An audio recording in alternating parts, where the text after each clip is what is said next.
અલ્નીનોની અસરના કારણે ગુજરાતમાં 11 વર્ષ બાદ સૌથી ઓછા વરસાદની સ્થિતિનું નિર્માણ થયું છે। ચોમાસાની અત્યંત ધીમી ગતિના કારણે ખરીફ સિઝનની વાવણી પર માઠી અસર થવા લાગી છે। અંદાજે 1500 કરોડ રૂપિયાની ખેત પેદાશો પર સંકટના વાદળ છે।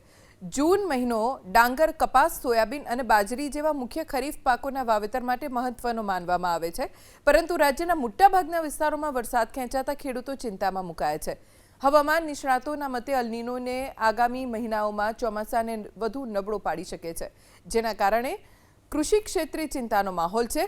વરસાદના અભાવે મગફળી, કપાસ, સોયાબીન, શેરડી, કઠોળ જેવા મુખ્ય પાકોના ઉત્પાદન પર નકારાત્મક અસર થઈ રહી છે। જો ચોમાસું નબળું રહે અને કૃષિ ઉત્પાદન ઘટે તો ખેત પેદાશોની અછત સર્જાશે, જેની સીધી અસર તમામ ચીજવસ્તુઓના ભાવ પર પડશે।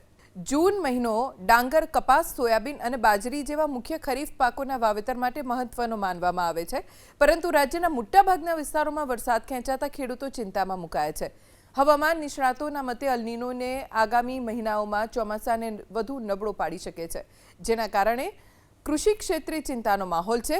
વરસાદના અભાવે મગફળી, કપાસ, સોયાબીન, શેરડી, કઠોળ જેવા મુખ્ય પાકોના ઉત્પાદન પર નકારાત્મક અસર થઈ રહી છે। જો ચોમાસું નબળું રહે અને કૃષિ ઉત્પાદન ઘટે તો ખેત પેદાશોની અછત સર્જાશે, જેની સીધી અસર તમામ ચીજવસ્તુઓના ભાવ પર પડશે।